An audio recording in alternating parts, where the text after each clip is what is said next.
And Mr. Chairman, I know you do your best with what you've got, but you've got members here that have submitted falsified evidence to the record. You have members here that have submitted and mischaracterized closed-door hearings, and people want to say back and forth at the end of the day.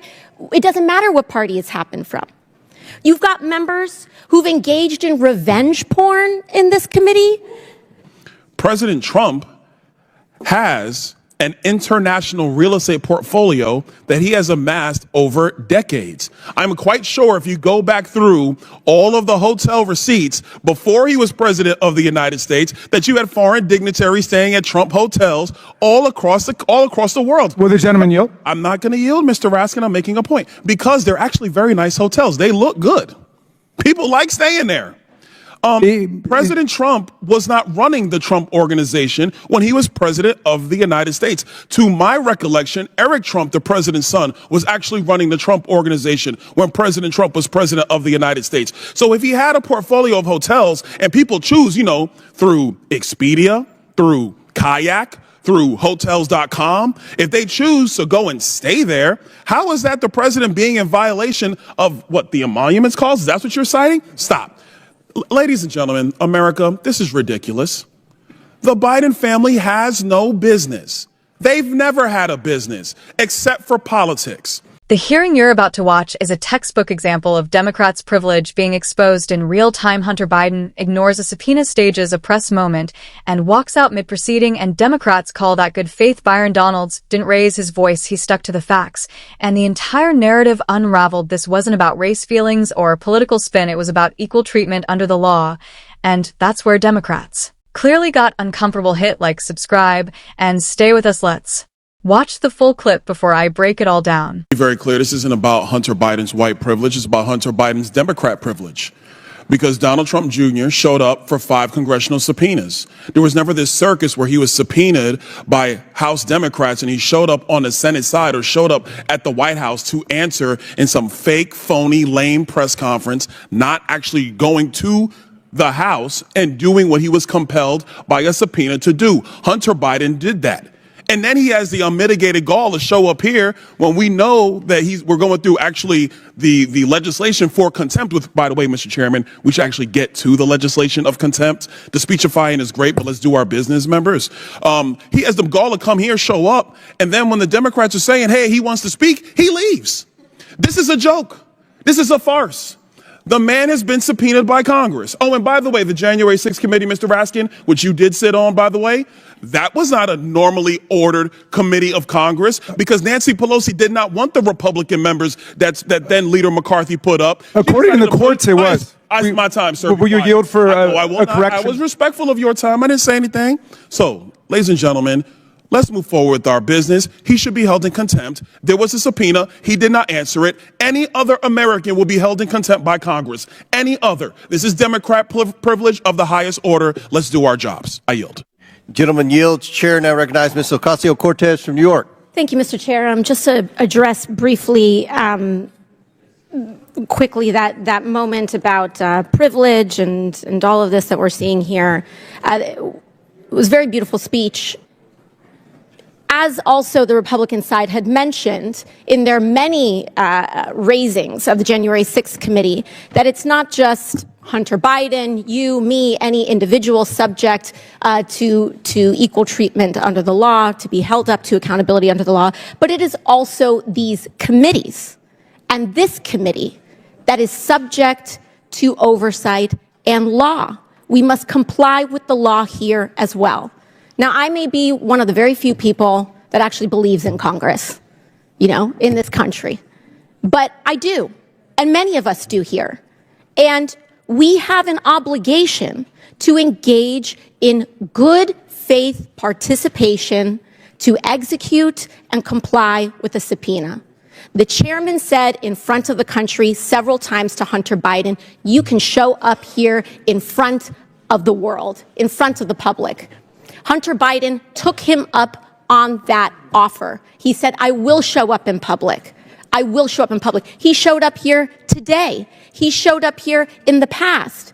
And Mr. Chairman, I know you do your best with what you've got, but you've got members here that have submitted falsified evidence to the record. You have members here that have submitted and mischaracterized closed-door hearings, and people want to say back and forth at the end of the day, it doesn't matter what party it's happened from.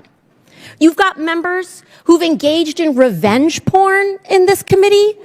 So it is understandable why Hunter Biden would want to testify in front of the public for the American people to be able to witness that testimony for themselves. You've got members who've defied subpoenas. You've got members who we are 1 year into the term asking what the rules are at the beginning of the committee. The book was given to us on day one. And so what we should do is allow the man to testify. I believe in the power of the Oversight Committee. Frankly, I believe in it regardless of whether Republicans or Democrats have the chair, because I believe that this committee should have the power of oversight. And we cannot do that on a partisan basis. And so for that, I implore this committee to allow Hunter Biden to testify publicly. I implore and I ask for that to happen. And we cannot do that by getting engaged in this back and forth on a defiance of the subpoena. Let him comply. Let him do it today. Let him do it tomorrow. But let the man do it. And with that, I yield back to the ranking member. Thank you, Ms. Ocasio. Thank you, Mr. Chairman. A couple of things. First, it was said in this hearing, Mr. Chairman, about you specifically, that you repeatedly said you would give Mr. Biden any opportunity. He could choose which one to come and speak in front of this committee. He could do it by deposition. He could do it by open hearing. It was up to him. The truth of the matter, though, is, members, is that the chairman's words are not binding. Like, no other member's words of Congress are really not binding. The binding article. Point of order. Does the chairman agree with that? Point of order. Does the chairman agree? Are you going to restore my time? Point of order. Just point of order. Okay. Does the chairman agree that the chairman's words are not binding on the committee? That's not a point of order. It has nothing to do with the order of this hearing. Thank you. Can I go back to 4 minutes and 34 seconds? That's where I was before I was interrupted by Mr. Raskin. Yes. Reset the clock. Thank you. What is binding is the actual written document, the written language in the subpoena, because a subpoena from this committee is also signed off on by the clerk of the House. That is the binding document that matters here. That is what governs. That's number one. Number two, that was said in this hearing. It was said that our witnesses said that there was no basis for an impeachment. But remember, members on the Democrat side of the aisle, what was said by Mr. Turley at the time was that there was plenty of evidence for the continuation of an impeachment inquiry. And the purpose of that hearing was the relevance basis for an impeachment inquiry. The House has now voted for an impeachment inquiry. And one of the first things that the House did after the vote of an impeachment inquiry was to subpoena Hunter Biden to appear. Hunter Biden has evaded that subpoena. So flagrantly did he evade it that he decided to show up at the Senate side to give a press conference, and Eric Swalwell, a member of the House, helped him get that time on the Senate side to give a press conference. That's a flagrant violation of a congressional subpoena. Secondarily, he has the gall to show up here when we're actually discussing contempt. And he didn't stay. He was sitting right over there. He's not here now. He said he wants to talk. He could have stayed through the whole proceeding. He chose to leave. That's his business. But he was subpoenaed to come here back in December. He chose not to of his own volition. He's in violation of that subpoena, a subpoena that was executed with the signature of the clerk of the House of Representatives. That is the document that is binding. That's what we work off of. Mr. Chairman, I actually want to submit for the record an article from the Hill written by Jonathan Turley, and it is titled Eric Swalwell and the Politics of Contempt. Without objection, so ordered. Thank you. I'm glad something got admitted to the record. Last, a couple other points. One quick point I want to make, and this is in reference to the minority's report about this $7.8 million. I want the minority to understand one very important distinction between Presidents Biden and President Trump. President Trump has an international real estate portfolio that he has amassed over decades. I'm quite sure if you go back through all of the hotel receipts before he was president of the United States, that you had foreign dignitaries staying at Trump hotels all across the world. Will the gentleman yield? I'm not going to yield, Mr. Raskin. I'm making a point because they're actually very nice hotels. They look good. People like staying there.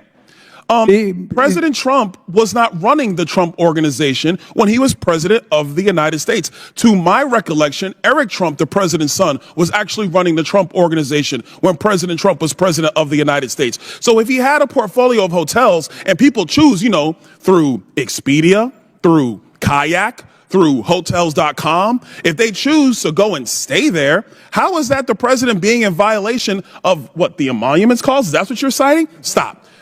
Ladies and gentlemen, America, this is ridiculous. The Biden family has no business. They've never had a business except for politics. And the one thing that the Oversight Committee, in conjunction with the Ways and Means Committee and in conjunction with the Judiciary Committee, has always been able to demonstrate is that they shook down foreign nations for millions, 26 million at the latest count and growing, millions. And there was never any business entity involved except public corruption and a pay-for-play scheme. We have questions for Hunter Biden. We issued a subpoena for him to answer said questions.